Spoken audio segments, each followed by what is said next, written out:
You're being manipulated right now, not by me, by someone you trust. It happened this morning, maybe. A text message, a pause before they answered your question. A compliment that felt just slightly wrong. A small lie told so smoothly that you almost believed it was the truth. These are not dramatic moments. They are not the stuff of crime dramas. They are the texture of ordinary human interaction. And they are everywhere. We like to believe that manipulation is rare, that it belongs to villains, calculating predators who have studied psychology and decided to weaponize it. But this is a comfortable fiction, because the truth is far stranger and far more unsettling. Manipulation is not exceptional. It is fundamental to how we move through the world. It is woven into the way we speak, the way we listen, and the way we present ourselves to others. Most of us are doing it without even knowing. Consider a woman named Sarah. She is not a villain. By all accounts, she is kind. She visits her mother every Sunday. She volunteers. She has never deliberately hurt anyone. But there is something she does, something so subtle that even she doesn't recognize it. When her partner disagrees with her, she becomes quiet. Not angrily quiet, sadly quiet.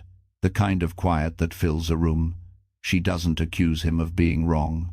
She simply disappears into herself, making it clear through the temperature of her silence that his disagreement has wounded her. He notices. Of course he notices. And the next time he thinks about disagreeing, he hesitates. He remembers that silence. He remembers how it felt, and he adjusts his own thoughts to avoid it. This is not conscious cruelty.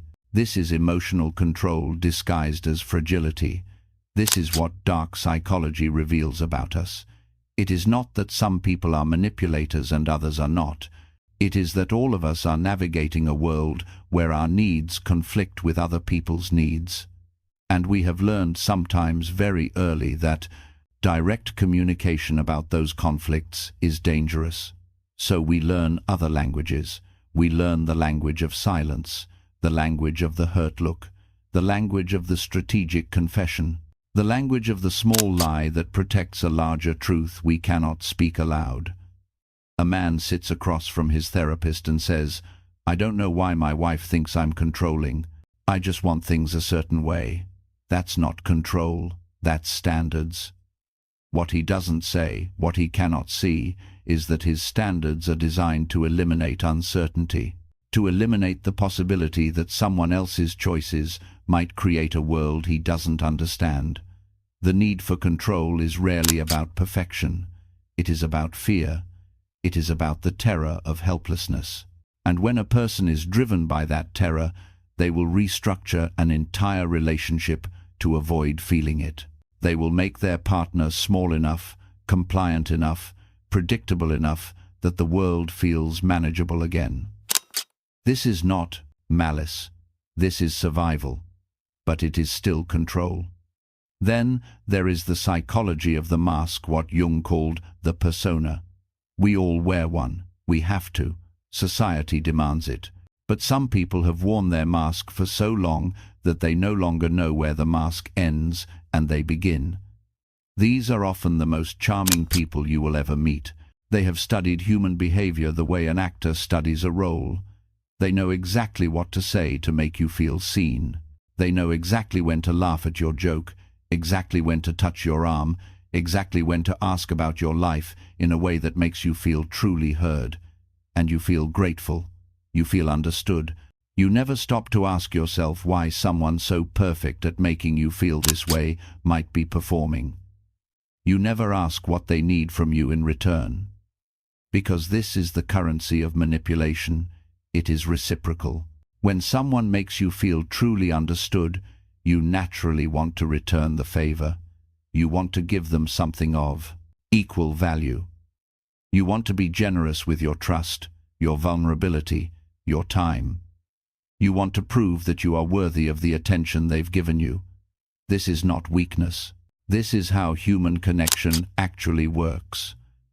But in the hands of someone who understands this mechanism, it becomes a tool. It becomes a way to extract compliance, intimacy, information, all while the other person feels like they are the one choosing to give it freely. The darkest part of all this is that the manipulator often doesn't experience themselves as manipulative.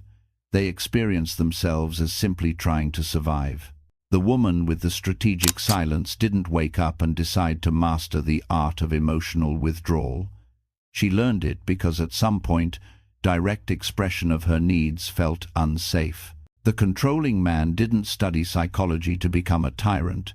He developed rigid structures because chaos once felt like it would destroy him. The charming performer didn't decide to weaponize empathy. They learned that the real self was unacceptable, so they built a better one. This is Jung's secret map, not the map of evil people doing evil things, but the map of ordinary people doing ordinary things, surviving, protecting themselves, getting their needs met, using the only tools they learned. And in the process, they are shaping the people around them, limiting them, controlling them, sometimes without either party even realizing it's happening. The question that should haunt you is not, am I the victim of manipulation? The real question is deeper. It is, in what ways am I manipulating others without knowing it? Where am I using silence as a weapon? Where am I performing instead of being authentic? Where am I controlling because I am afraid? Because here is what Jung understood that we have forgotten. The darkness is not in the other person, it is in all of us. We are all capable of every form of control, deception, and emotional weaponization. We are all wearing masks.